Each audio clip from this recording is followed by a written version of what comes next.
KSU പറയുന്നു, ഈ സാമുദായിക സംഘടനകൾക്ക് കേരളത്തിൽ ഒരു ചുക്കും ചുണ്ണാമ്പും ചെയ്യാനില്ല.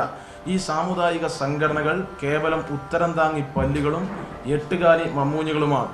ഇവർ സാമുദായിക ആചാര്യന്മാരല്ല, മറിച്ച് സാമുദായിക നവോത്ഥാന മൂല്യങ്ങളുടെ ആരാച്ചാർമാരായി കേരളത്തിലെ സാമുദായിക നേതാക്കന്മാർ, ആചാര്യന്മാർ വർത്തമാന കാലഘട്ടത്തിൽ മാറുകയാണ്. NSSന്റെയോ സുകുമാരൻ നായരുടെയോ സ്വകാര്യ സ്വത്തല്ല മന്നത്ത് പത്മനാഭൻ.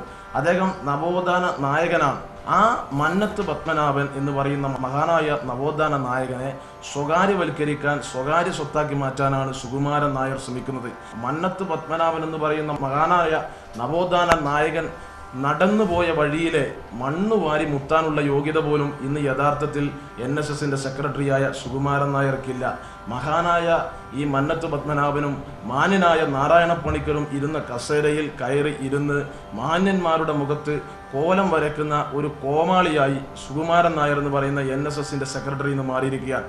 കേരളത്തിൽ സന്തോഷ് പണ്ഡിറ്റിന്റെ ഹാസ്യ നിലവാരത്തിലേക്ക് ഈ സുകുമാരൻ നായർ തരം താണിരിക്കുകയാണ്. NSS ആസ്ഥാനത്തിന്റെ മുറ്റത്ത് പുല്ല് പറിക്കാൻ വന്നയാളാണ് ഈ സുകുമാരൻ നായർ. അദ്ദേഹം NSSന്റെ സെക്രട്ടറി ആയപ്പോഴേക്കും ഇന്ന് അദ്ദേഹം പോപ്പാണെന്ന് പറഞ്ഞാൽ നാളെ അദ്ദേഹം പടച്ചോനാണെന്ന് പറയും. അതിനു മുമ്പ് അദ്ദേഹത്തെ പെരുന്നയിൽ നിന്ന് പടിയടച്ച് കുണ്ടം വെക്കാൻ NSS തറവാട്ടിൽ ഏതെങ്കിലും ആൺകുട്ടികൾ അവശേഷിക്കുന്നുണ്ടെങ്കിൽ അവരതിന് തയ്യാറാകണം.